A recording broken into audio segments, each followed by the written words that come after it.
My parents were both physicists. So I grew up in a household where science was everything. It was so exciting that my parents met on a weekend course studying subatomic particles. That's just how exciting my childhood was. And so science was what was considered the authority on everything. And often now when I talk to people about God, I ask the question, do you believe in God? Their response will be, oh, I don't believe in God, I believe in science. Almost as if it's automatic that if you have a scientific worldview, which is based on evidence, and that's what science is really, it's looking at the evidence. But they would say that if you believe in an evidence-based view of the world, of the universe, of life, then surely it's not possible to believe in God. So when I began to look at the Christian faith, began to look at the idea of whether there's a God or not, me with my scientific background, and I studied biology at university in London, my assumption was that my science would create a barrier to a belief in God. The problem that people perceive with science and a belief in God can be summarised by going back to a book written by the famous biologist and atheist Richard Dawkins. He wrote a book called The Blind Watchmaker. And the book starts with an imaginary person walking along a beach one day and finding a really nice watch lying on the sand. And the person picks the watch up and looks at it, opens up the back, and it's intricate inside. If you've ever looked inside a watch, you'll know what's described. And the question that comes to the person is, this watch is here and therefore it must have been made or designed by somebody. But then Richard Dawkins takes the rest of his book to say that although the universe looks like it's been designed, although life on Earth looks like it's been designed, it actually hasn't.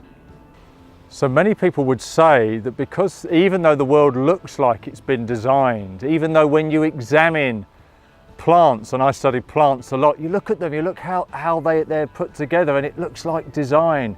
When you take the human eye and you have a look into it, it's extraordinary how it all works together.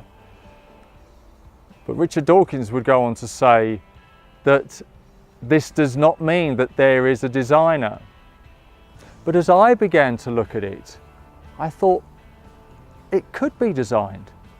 The world could have an intelligent designer behind it. It is possible, it is reasonable to believe in God and in a scientific worldview. For many people, the opening chapters of the Bible can present a real problem if they think they have a scientific worldview. It describes the world being created in a period of 6 days and being created finished, everything's done. And when I first read that, and for others when they've read that, their perception was that, well, that can't possibly fit with what we think we understand about the universe from the scientific method. The idea that the world is 4.6 billion years old, that the universe is 15 billion years old, how could it possibly be true that the story that we find in the Bible that was written 3,000 years ago, how can that possibly make any sense? How can that match up? And when I first came to it, that was my thought as well.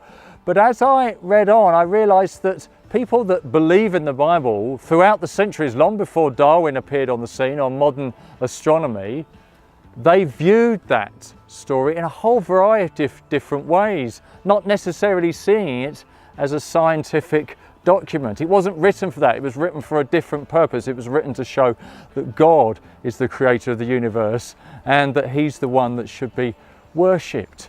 And so as I looked into it and looked at how we should read that story, I realised that that conflict doesn't need to be there. That actually it's quite reasonable, again, to have a scientific worldview and to take the Bible seriously. Francis Collins is one of the most eminent scientists in the world. He was the director of the Human Genome Project, discovering the DNA of our bodies. He's a committed Christian, and he said that he has discovered that there are no collisions between what he believes as a Christian and what he has discovered and learned as a scientist. He went on to say that many of his colleagues as scientists believes automatically that there is a conflict and therefore are frightened away from considering the Christian faith. But he said there is no conflict, there is no collision. And so as I began to explore, I realised that a belief in science and the scientific method was no reason for me not to take seriously the fact that there could be a God.